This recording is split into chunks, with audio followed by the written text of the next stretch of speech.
Right. Because what do I know about manufacturing overseas? That's just frightening, right? You don't speak the language. You don't know the customs. It's daunting. And in steps, I discover Alibaba.com. I had seen the website before. I think you had mentioned before, it's sort of like Amazon for China. That's the impression of it. And what I found out was it is that, but it's also much more than that. So Alibaba is a platform that allows manufacturers all over the world, China, India, South America, North America. If you are an American manufacturer, you can register with Alibaba. And then that allows people like me, entrepreneurs, companies, it allows them to find you. Welcome to the Fueling Deals Podcast, the podcast that teaches how to accelerate your business growth through all types of deals. It's time to fuel up, so buckle in with your host, Corey Kupfer. There are only two ways to grow your business: organically through sales and marketing and providing great products and services, and inorganically through deals. Too many companies focus only on the first way, organic growth. Welcome to the podcast, which will help accelerate your business growth inorganically. My guests are a huge variety of deal makers and experts on all types of deals who have personal experience that can help you grow, get clear, learn best practices, and avoid mistakes. We discuss everything from large, complex mergers and acquisitions to smaller deals that you can do even without significant capital. My guest today is Lee Hayes. Middle age can be cruel to women. The aging process is not pretty. But Lee Hayes, a mom, entrepreneur, and woman of a certain age, wasn't about to let hormones get the best of her. Problems are simply an opportunity waiting to be solved.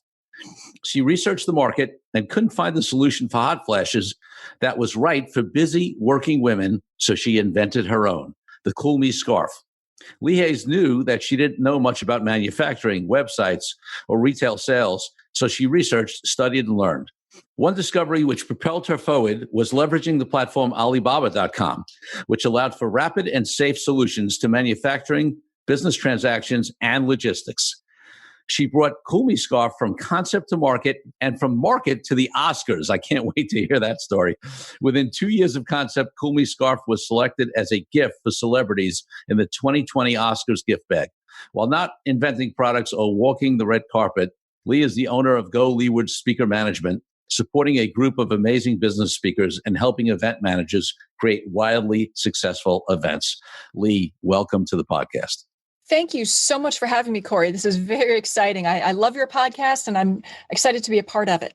Well, folks, listen. I've known Lee for a number of years, really with her hat on as a speaker manager, working with some of the professional speakers who are friends of mine and people I know. And then suddenly I see this amazing thing happen with this product she's created. I see, pictures of her at the Oscars.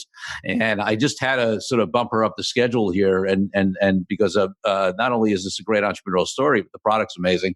So I really wanted to get her on the show as quickly as possible. So Lee, before we get to all this great stuff that's going on for you now, or even what you do for speakers, I want to take you back. And when you were a little girl growing up, what did you want to be? Because my guess is it might not have been a manager of speakers. And certainly I cannot imagine that you had any thought that you were going to create a product for menopausal women that ended up at the Oscars.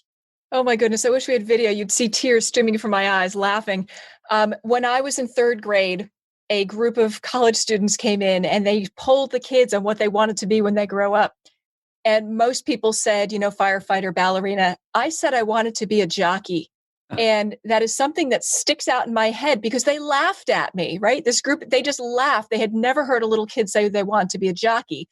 And that did not happen. I, in fact, did not become a jockey because I'm almost 5'9". And so that didn't work out for me. But yeah, that was my childhood dream.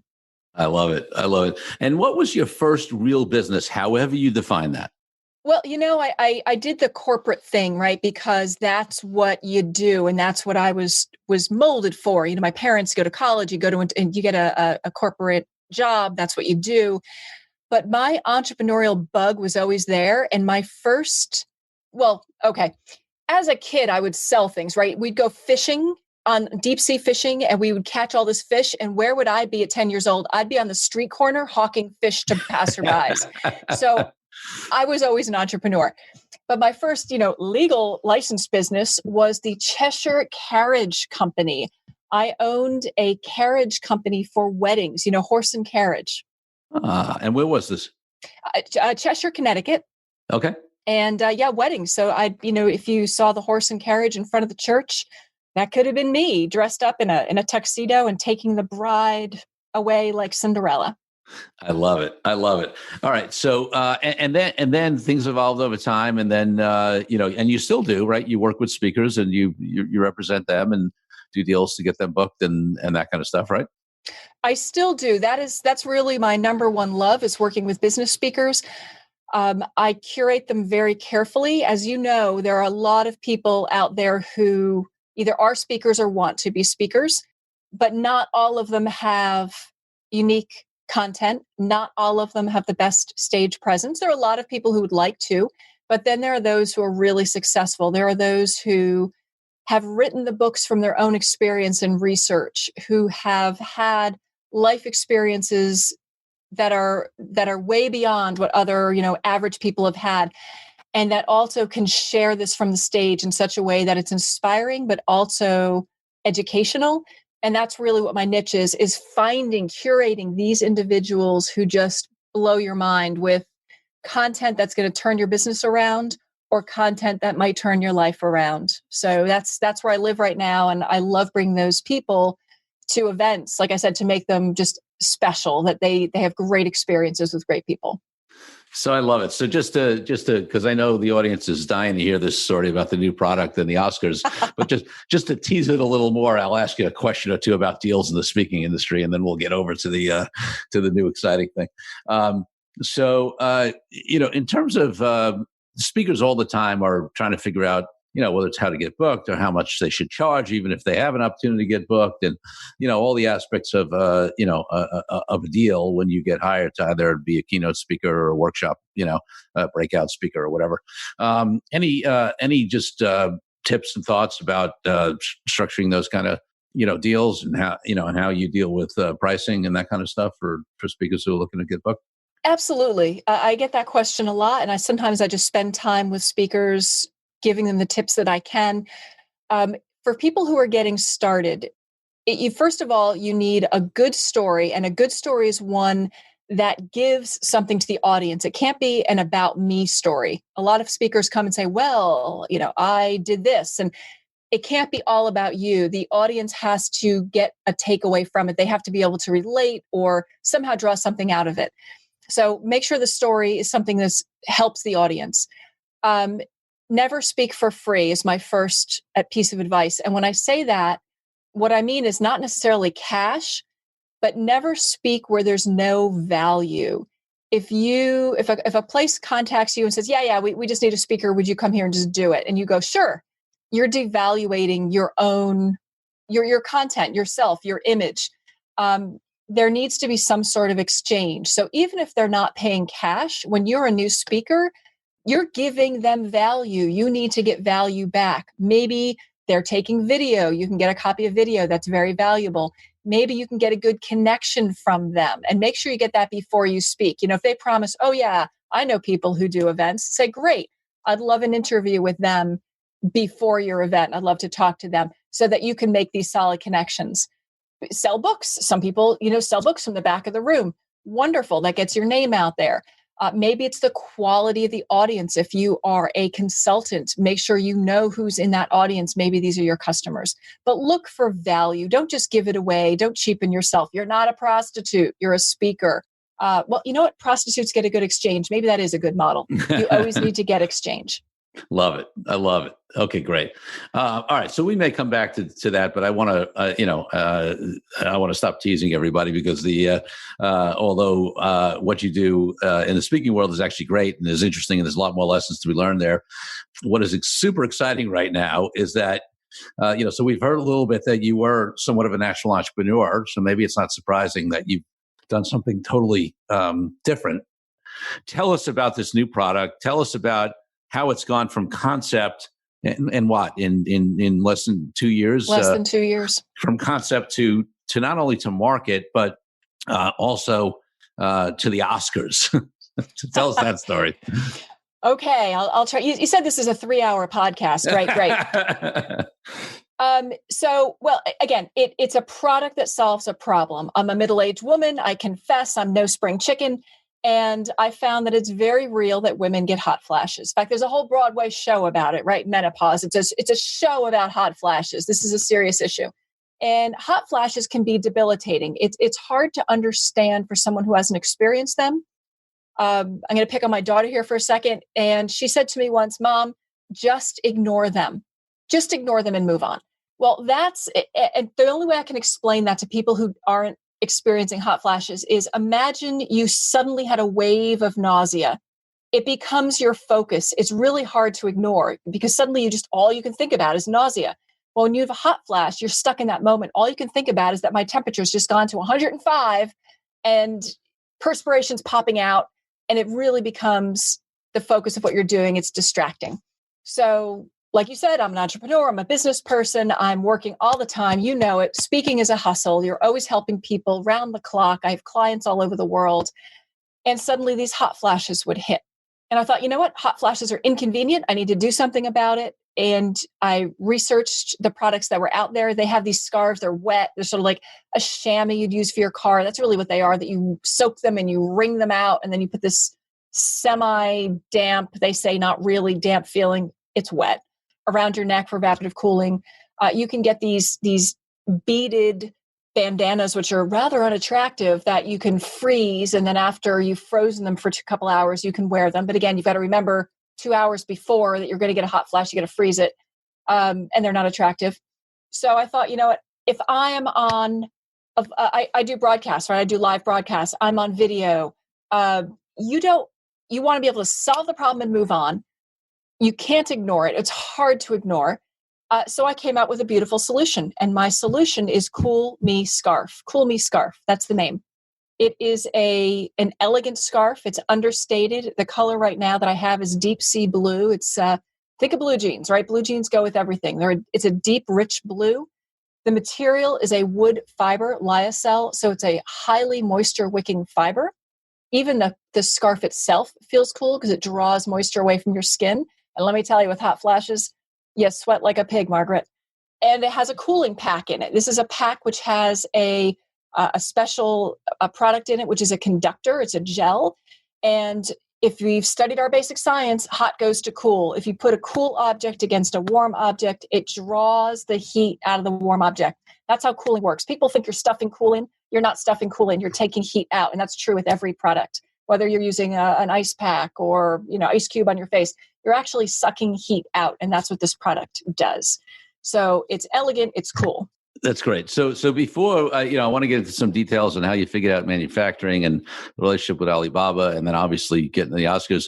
But I have a very important question, and that is that, with your daughter's skepticism, have you marked on your calendar the date 30 or 40 years from now? I don't know how old she is, where she'll need this product and you'll and you'll be able to say, I told you so. Oh my God, you're brilliant, Corey. The next thing I'm doing when we finish the podcast is I'm going to go mark my calendar. Oh my God, that's wonderful. A letter to my daughter, open at your first hot flash. I told you so. And by the way, no, you can't have one of the products for free. Maybe I'll save her one. Yeah, maybe you'll save her one. You love her even if she does give you trouble, right? Yeah. Okay, great. So, all right. So now you have this idea for this great product, right? And it comes out of, I love it because it's a classic entrepreneurial story. It comes out of a need, right? That you've identified. You go to find a product on the market that solves that need. You don't find anything that's satisfactory, for that need.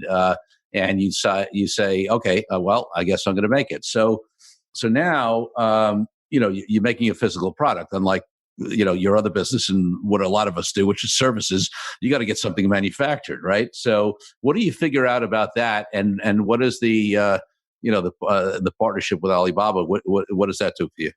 Well, the manufacturing journey for anyone who's manufactured anything is it's tough in the U.S. And I know we all want to be patriots. We all want to manufacture in the U.S.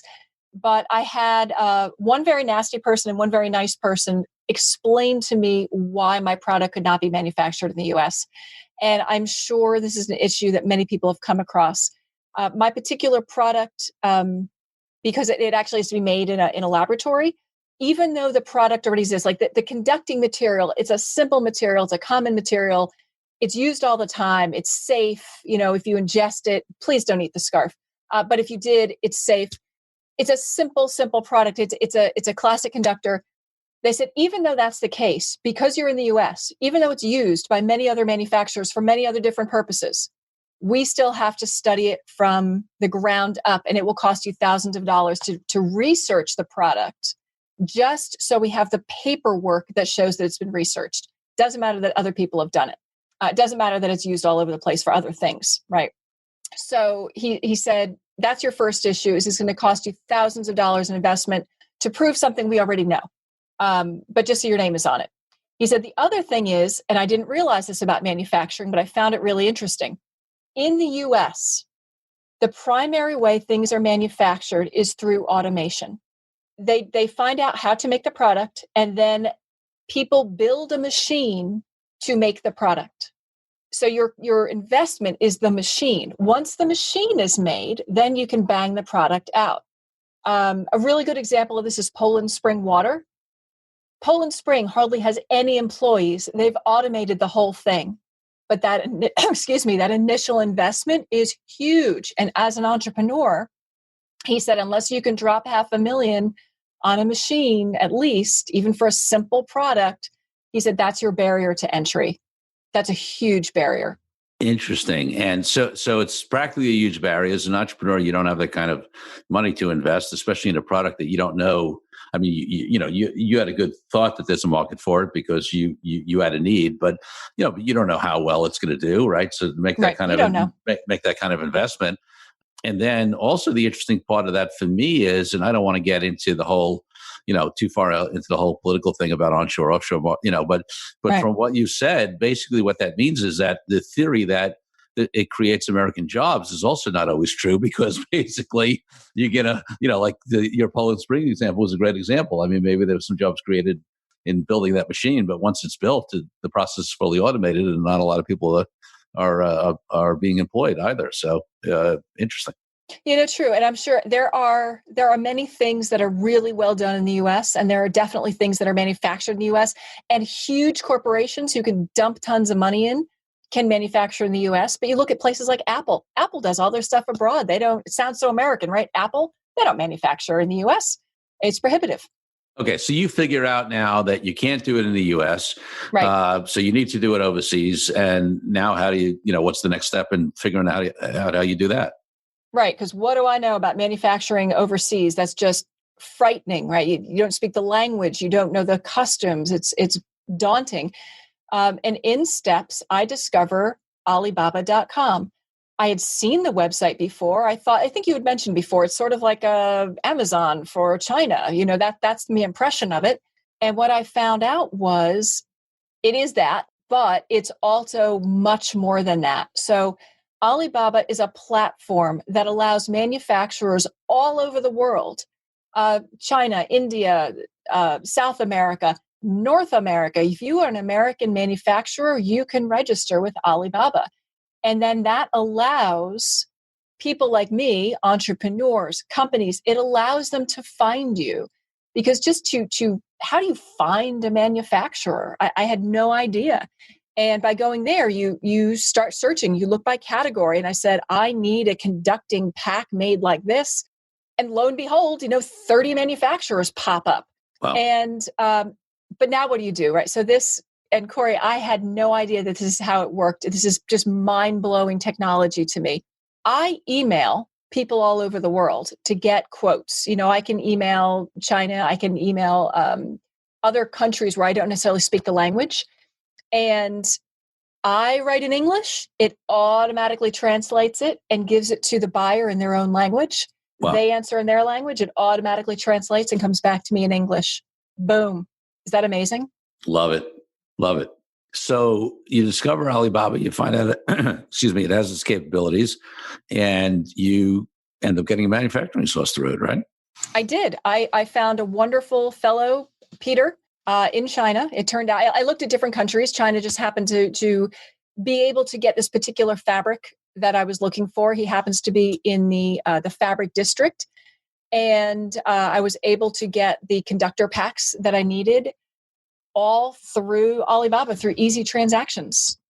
Wow, that's amazing. And I know, before, I've had some clients, who have products that they manufacture overseas, and frankly, up until recently, they were mostly people who were in an industry where they knew how to do that. Maybe they worked for somebody, who did manufacturing overseas, and they already had relationships, and even in that case, they would physically fly to China or Vietnam or wherever it was, right? And have to spend weeks or months, visiting factories and vetting them and building relationships and trying to figure out who can get it. Now, obviously, like many things, technology has shifted that. And what's interesting is, again, like Amazon, manufacturers are reviewed. So now you can go and you can look, and you're right, they do recommend you fly to the country. And I'm sure that if I was investing millions, I would do that.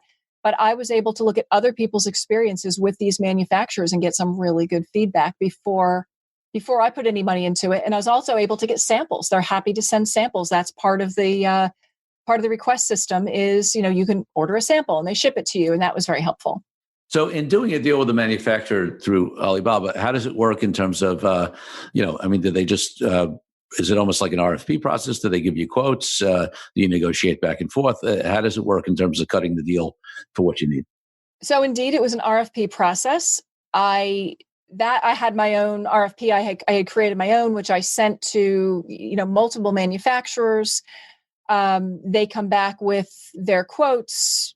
You're able to sort all through that. So indeed, I did go through that process, just as I would with any other manufacturer. It just allowed me that communication, but certainly the same process is working with anybody else. Okay, so now you get the manufacturing done, and how do you bring this product to market initially? Well, initially, I had a business coach, right? I highly recommend business coaches. Like we were talking about earlier, I never want to be the smartest person in the room. Mm-hmm. And I manage that because I'm always looking for people who know things that I don't know. So I had a business coach who had brought product to market herself. She brought a handbag line to market. So again, a woman's market. And she helped me through the process of building out my own website, which was the first thing I wanted to do. But then there's always that know, like, trust issue that people will buy from people they trust. Nobody knew who I was. I could be some crazy person, some shyster. So I also went to the Amazon platform and sell product there because people know, like, and trust Amazon. And even though people buy through Amazon and they think, again, it's a perception thing, they think they're buying from Amazon. Amazon, in fact, does not manufacture all these things. They are a conduit to allow businesses to sell to the large market. But that's really where I got my start with it. Right. And so let's jump to, I didn't know you were doing this. I hadn't heard it until I saw something about the Oscars. So tell us what happened there and how that came about. What a ride. I will talk about the Oscars until you just go, Lee, you need to be quiet now. So once again, I had surrounded myself with people who are smarter than I am. I was in a mastermind in Savannah, Georgia, highly recommended, love Savannah. And I was talking about blowing up my brand, just like you described. It's out there, but it's not big. It's not being recognized. How do I, and it's a little bit of it's a higher scale market. I'm not necessarily looking for, I'm not looking for people looking for a cheap solution. I'm looking for people looking for an elegant, beautiful solution to make them feel good about themselves and bring beauty to women. So why don't we take a second before we go to the Oscar story, and because you mentioned sort of what the product is not, and we did a little promo video in which you went into this in a little more detail, but on the podcast here we haven't really, so describe the product a little more, and in terms of the target market, it's higher end, it's for business women, right? So give us a little more about that so they know what you're about to say and why it was good for the Oscars. Okay, yeah. It's good to be able to imagine it. So my product is a fashion scarf. It is what feels like a satin scarf or satin or silk. It's actually made from lyocell. Lyocell is a 100% wood fiber fabric made from sustainably harvested woods and forests. So it's eco-friendly. But the wood fiber is it's a highly moisture wicking fiber, much more so than even cotton. So very smooth, very silky. It looks like a fashion scarf. The color right now is what I call deep sea blue. It's a deep blue. And many people have said, why did you go with blue? And the answer is because blue jeans go with everything, right? If you throw on a pair of jeans, you can wear anything. The deep blue really goes with almost any other color. So it's a fashion scarf. It just looks like you can wear it like any other scarf, draped, knotted, like a shawl, any way you'd like to wear it. But in the back of the scarf is a discreet pocket that goes behind the neck. It's about 16 inches long, so it drapes around your shoulder, sewn right in there in the same color fabric. And in that, I created a pack. It's a cooling pack made of a conducting gel. You slip the pack in there, you put it around your neck, and you within seconds have a cooling sensation because at room temperature, right, there's no preparation needed, no wetting, no freezing, no waiting, no wringing. At room temperature, out of the box, out of the bag, out of your desk drawer, you slip this into your scarf, you put it around your neck, and you immediately get a cooling sensation. But it doesn't look like a cooling scarf. It's attractive, it's elegant, it's discreet. You can wear it with anything. I wore it at the Oscars with a gown. And it looks beautiful, but it's useful. It's cooling. So it's really meant for a woman who is a professional, who cares about her appearance, who cares about what she looks like, her fashion. It's very practical, but you can go the cheap route. You can buy a chamois that you wash your car with, wet it, wring it out. And if you're going to sit in front of the TV and nobody's going to see you, why not? It's wet. Your shirt gets wet. Who cares? You're cool. This is meant for going out, being in public, looking nice, doing a broadcast. Feeling good about yourself and feeling pretty. Or when you're, at the Oscars in a gown, or at the Oscars. Yeah, you're not going to wear a chamois, at the Oscars with a gown on, right? You're not. So, all right. So let's get to this Oscars story. How does somebody who's less than 2 years in with a new product, small entrepreneur, etc., end up with at the Oscars wearing their scarf and a gown? Scarf and a gown. So like I said, I'm in a mastermind and there was a woman in the back of the room. I had no idea who she was. It turns out her name is Kelly Bennett and she is a publicist to the stars, right? She represents people like Stedman Graham and, like that.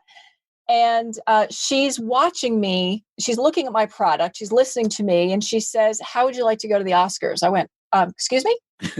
She said, I have one opportunity right now. I have the guy on the line. So she has Roger Neal. It's his, and I'll explain how the Oscars work in a minute because I had no idea how the Oscars work.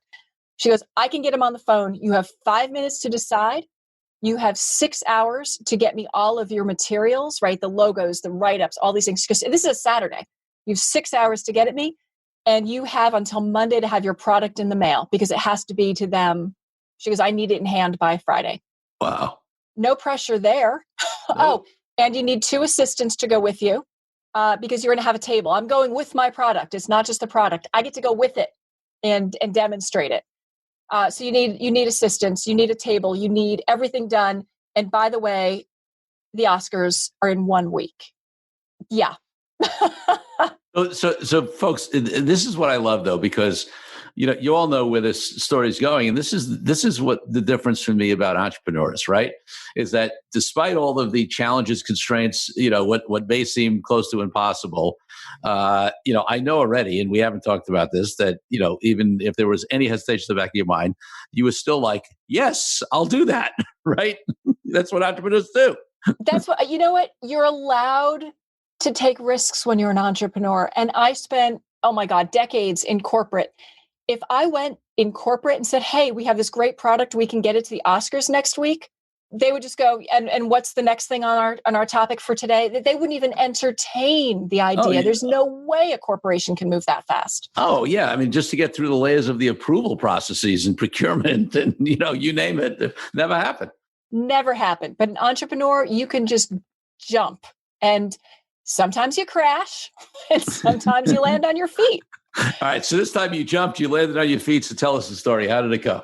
All right. So I got it done. I found, and this is crazy. So I needed my logo. So I say, yes, right. 5 minutes. I go, okay, let's do it. There's another woman in the room who I've met, a couple hours earlier. And she says, Lee, if you're going, I've got your back. I'm there with you. And I said, okay, here's the problem. I'm an entrepreneur. I can't pay for your flight. I can't pay for your hotel. I can't buy you a gown. So if you'd like to go, I will get you in. But yeah, thank you for your help. You're on your own. And she said, I'm an entrepreneur. I'm in. So yay. And then I found a second person, similar situation, where I called and said, here's the situation. She said, that's all right. I'm in. Another business person. So I found two fabulous people. I said yes. And then they said they need my logo in a certain format. And I can't reach the artist who created my logo. I have 6 hours to have it in their hands. So again, what do? You leverage resources. I went to the website, upworks.com. Mm-hmm. I put an RFP out there. I get responses. Within 1 hour, I have found a graphic artist in Greece because it's nighttime, right? We're going toward nighttime now. It's past business hours. That's okay. I find somebody in Greece. I send a picture of my logo. I say, I need this recreated and I need it in this format. And you've got 3 more hours. He said, done. Got it done. Got it to me. I got it to them just under the wire. Love it. Okay. And then? So then a buyer's remorse. And again, for all you entrepreneurs out there, it's going to happen. Oh my goodness. So now I'm bleeding money, right? I had to have my logo redone. I have to set up flights, hotel. I need a dress. Do you know that one of the first questions people asked me was, who are you going to wear to the Oscars? Right. Who? I said, right. Who am I going to wear? I hope I can find somebody really light because I don't know what I can carry. Who? So I had to find a gown that was Oscar suitable, which is not that easy. I don't have time to go to a store, right? I've got to find something online. I had to find shoes. All you ladies out there, you understand, you can't just go in your sneakers. You need shoes that match the dress. And then, here was a little one. I have to now ship by Monday 150 scarves, which, mind you, are donated to the Oscars. There's no finance coming in on this. They're donated. Right. These are rich stars. You got to give them free stuff, right? The way my scarves were packaged, I had to repack every single scarf for gift bags. So each one had to be unboxed and repacked into a satin bag with a hang tag. So I had to order hang tags. Thank you, Vista.com. Got new tags, had them shipped right to California. Got home, because I'm on a business trip, right? I get home from Savannah Sunday night, and I go to my office, which luckily is a good amount of space. And I find my 2 teenage sons, bless them, repackaging scarves for me with their dad. They worked for hours. It takes a village. So they repacked 150 scarves for me. It took something like 10 hours to do it for 3 people.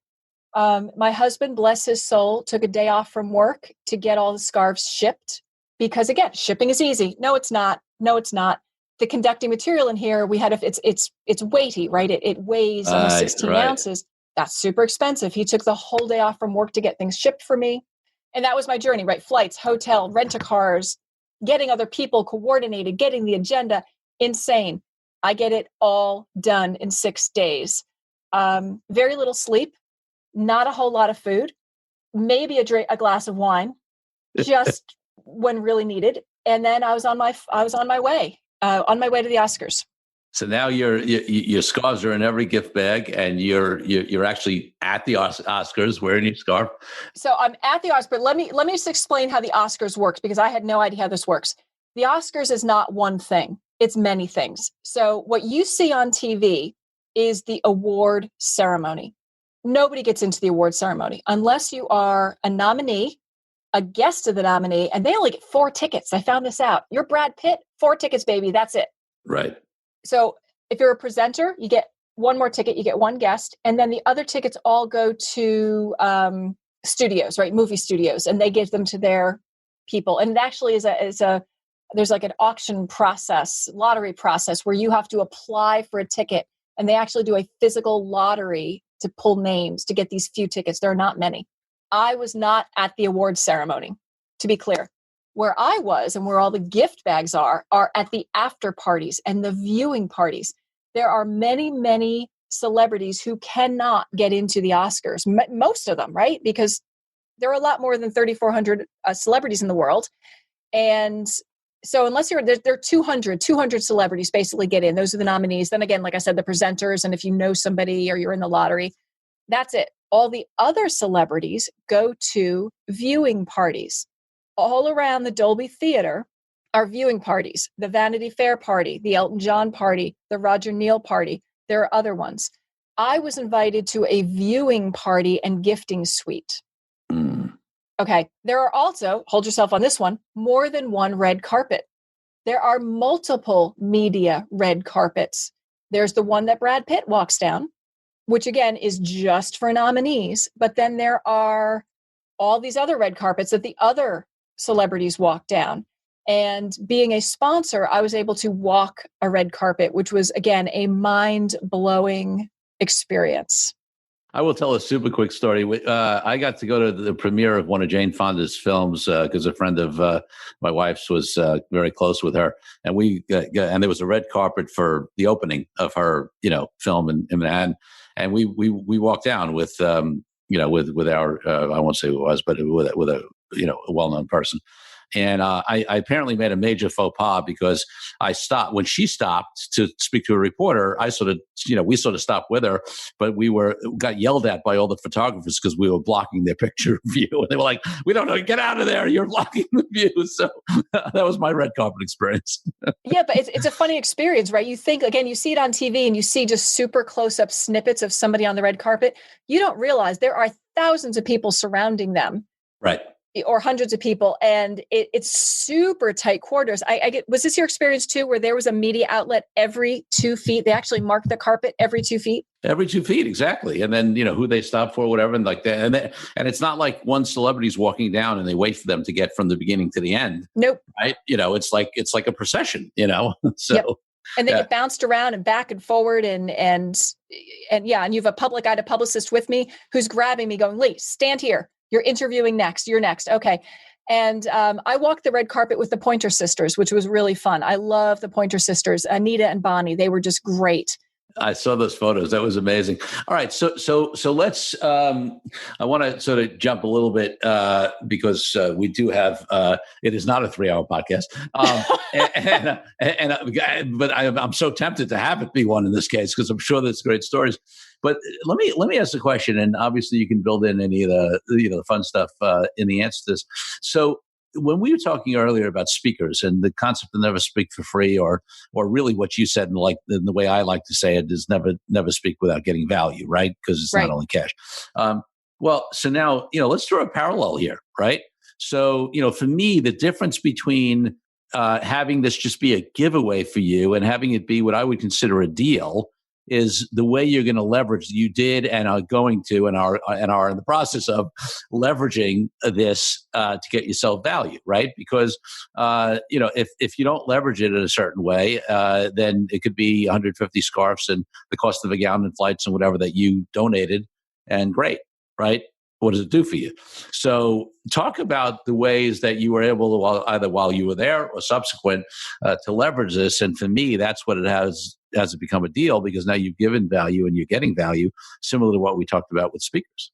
Yeah, your point is so well taken. I was warned against doing a gifting suite, having a gifting table. I was warned against the bags. They said, you don't get anything out of it, and it's a waste of your time and money.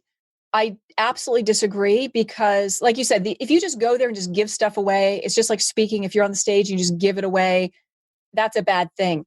But if you do look at it as a deal and you do leverage it, then it's absolutely worth it. So I have leveraged the bejeebers out of this.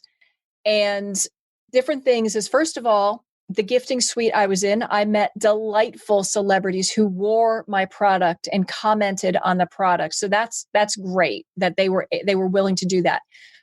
Many times, find out if you're going to do a gifting suite, because you could, this is not just the Oscars, right? You can do the Golden Globes, the Grammys, whatever. They all have the same type setup. Right. Make sure you know what you are getting, because there are some where the celebrities will not touch your product. They will not be photographed with your product. So make sure you're getting that, right? Celebrity connection is huge. So I got that, and they were wonderful. And I have multiple celebrities who love the product. The next thing is, you've got to do something with this. So the very first thing I did when I found I was going, other than just going into, frantic mode of getting everything done, was to leverage it immediately. I immediately called a PR firm who I'd worked with before for another company. And I said to them, this is what's happening. How can I leverage this for your company? How can I make this work for you? And they got back to me in 5 minutes and said, let's work together. Let's blow this up.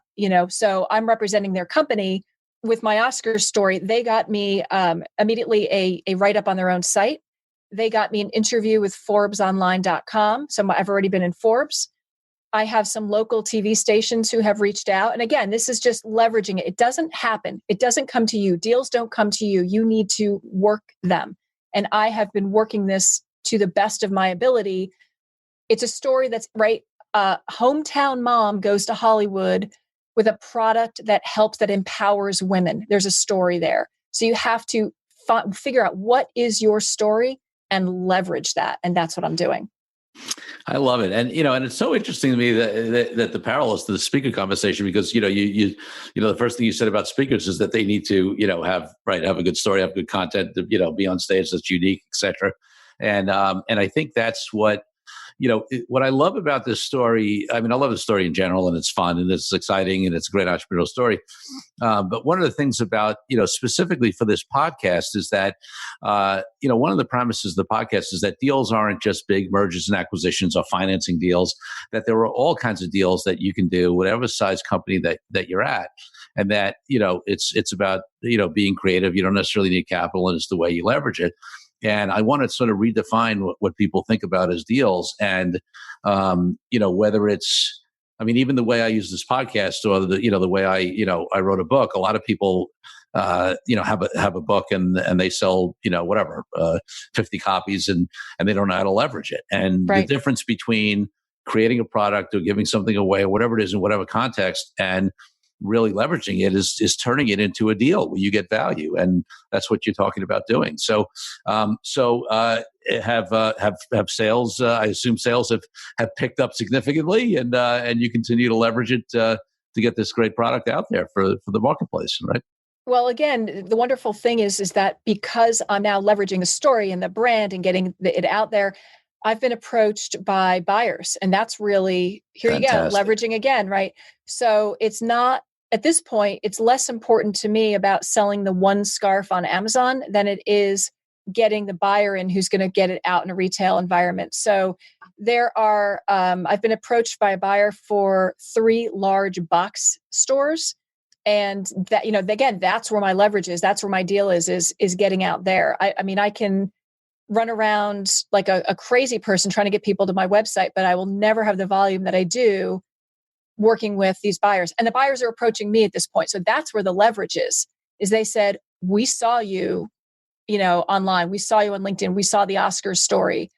Would you talk to us about us representing your product for big box stores?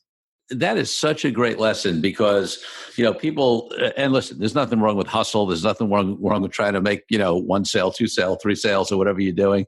But, the conversation of leverage and parlaying one thing into the next, and also setting yourself up. I had my wife on one episode several weeks ago, and she had a book that came out recently, and she had, in a world where people are dying to get book agents and trying to figure out and get a major book deal, which is, very near impossible these days, especially with any kind of advance, she had publishers coming to her.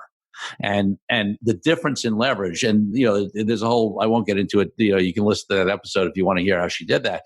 But the difference when somebody's approaching you, whether it's a publisher, a manufacturing company, distribution, it's a whole different game, right? They get pitched a million times, but now you have people coming to you, and that's all because you knew how to leverage this opportunity, as a deal, as opposed to just having it be giving away some scarves.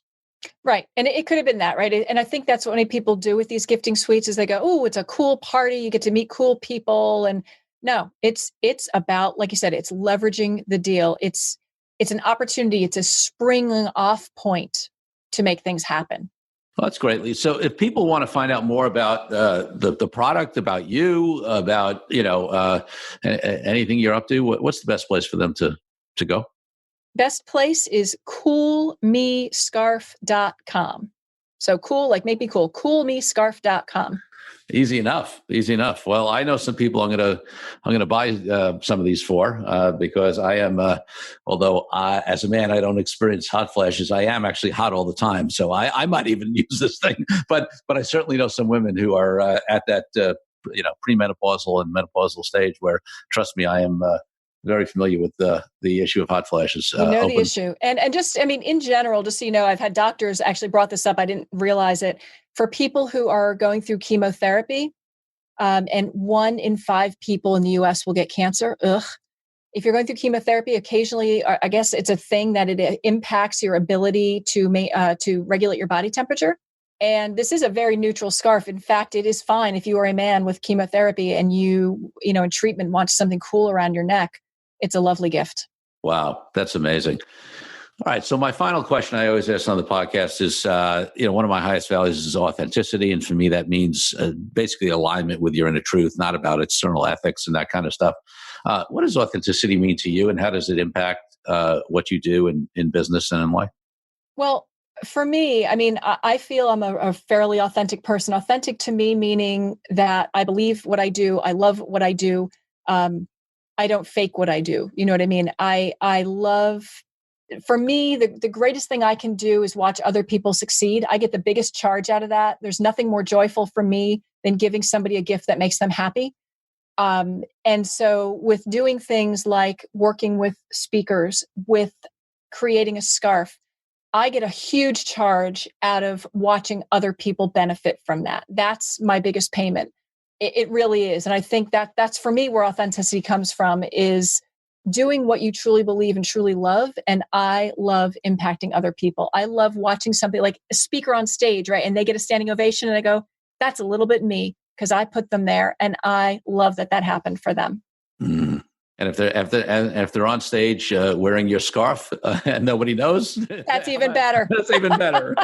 I love it. Lee, thank you so much for being on the show and sharing this amazing entrepreneurial journey. Well, thank you for having me. It was a great time. And thank you, Fueling Deals listeners, for tuning in. Remember, there's only one difference between companies that grow inorganically and those that don't. And it's unrelated to size, amount of capital, or any other factor, other than that the owners and executives of companies that do deals make a decision to do deals, and then they take action. It's time to refuel. So until next week, Corey Kupfer signing out. Thank you again for tuning in. Be sure to leave Fueling Deals a rating and review on iTunes and Google. Check out all our episodes at fuelingdeals.com to find out more resources to accelerate your business growth.